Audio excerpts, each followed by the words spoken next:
आगाज एक्सप्रेस। बिहार विधानसभा चुनाव 2025 जैसे जैसे नजदीक आ रहे हैं वैसे वैसे राजनीतिक सरगर्मियां भी तेज होती हुई दिखाई दे रही है। खासतौर पर मुख्यमंत्री नीतीश कुमार के बेटे निशांत कुमार को लेकर के अटकलें लगाई जा रही है कि क्या वो पहली बार सक्रिय रूप से राजनीति में कदम रखेंगे। मीडिया से बातचीत के दौरान जब उनसे इस बारे में पूछा गया तो उन्होंने सवाल को टालते हुए सिर्फ इतना कहा, चलिए चलिए। हालांकि इस संक्षिप्त जवाब ने भी चर्चाओं को और भी ज्यादा हवा दे दी। मीडिया से बातचीत के दौरान निशांत कुमार ने जनता से एक खास अपील भी की है। उन्होंने कहा कि वो बिहार की जनता से निवेदन करते हैं कि वह आगामी विधानसभा चुनाव में एनडीए को बहुमत से जिताए ताकि उनके पिता यानी कि नीतीश कुमार फिर से मुख्यमंत्री बन सके और राज्य में विकास कार्य लगातार जारी रहे। इस बयान से ये स्पष्ट होता है कि वे फिलहाल खुद राजनीति में सक्रिय भूमिका निभाने से बच रहे हैं और नीतीश कुमार के लिए वोटिंग अपील भी कर रहे हैं, लेकिन एनडीए और अपने पिता के लिए जनता से समर्थन की मांग कर रहे हैं। जब उनसे पूछा गया कि तेजस्वी यादव उनके खिलाफ कभी कुछ नहीं कहते बल्कि तारीफ ही किया करते हैं, तो निशांत ने मुस्कुराते हुए कहा कि वो हमारे छोटे भाई हैं। ये अच्छी बात है। इस जवाब ने एक और सकारात्मक राजनीतिक संबंध की झलक जरूर दिखा दी है, लेकिन इसके पीछे कई राजनीतिक हवाले जो है वो दिखाई दे रहे हैं। राजनीतिक गलियारों में इसको लेकर के काफी चर्चाएं हैं और लोगों में उत्सुकता भी बनी हुई है। जब तेजस्वी को सीएम पद का चेहरा बताए जाने पर सवाल किया गया तो निशांत ने कहा कि ये फैसला जनता करेगी और जनता ही तय करेगी कि कौन सही है।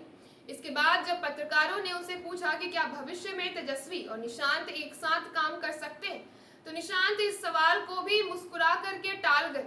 उन्होंने इस पर कोई ठोस बयान तो नहीं दिया, जिससे ये संभावना बनी रहती है कि क्या भविष्य में राजनीतिक समीकरण बदल सकते हैं, निशांत क्या तेजस्वी के साथ आ सकते हैं। साथ ही उनकी मुस्कुराहट के पीछे एक और बात जो है वो मीडिया में संभावनाओं की चर्चाओं में एक नए जन्म के रूप में देखा जा रहा है। निशांत ने अपने पिता नीतीश कुमार की सेहत और राजनीतिक क्षमता पर भी बात की। उन्होंने कहा कि नीतीश जी बिल्कुल ठीक है और आने वाले 5 सालों तक आराम से मुख्यमंत्री का पद संभाल सकते हैं। इसी के साथ ही उन्होंने उम्मीद जताई कि बिहार की जनता एक बार फिर 2010 की तरह एनडीए को बहुमत देगी, जिससे ये राज्य में स्थिति और विकास बना रहेगा।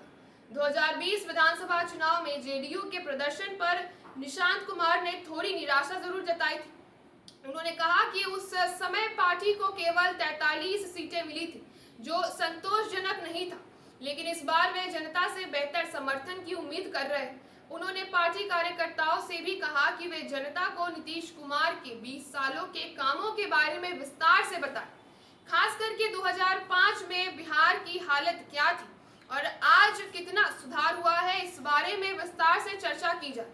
जब निशांत से ये पूछा गया कि क्या वो खुद चुनाव प्रचार में भाग लेंगे, तो उन्होंने इस पर भी कोई साफ जवाब नहीं दिया। उनका रवैया टाल मटोल वाला ही रहा, जिससे ये अंदाजा लगाना मुश्किल हो रहा है कि क्या इस बार सक्रिय राजनीति में निशांत उतरेंगे या नहीं। लेकिन उनकी जनता से की गई अपील, तेजस्वी पर दिए गए बयान और इसके साथ ही नीतीश कुमार के समर्थन में कही गई बातें इस साफ तौर पे दिखाती है कि वे धीरे धीरे राजनीति की ओर तो बढ़ रहे हैं। भले ही अभी वो इसे स्वीकार नहीं कर रहे हैं, लेकिन राजनीतिक कदम उनकी तरफ जो है दिखाई दे रही है उनके वजह से। तो ऐसे तमाम खबरों के लिए आप जुड़े रहिए हमारे साथ और देखते रहिए आगाज एक्सप्रेस।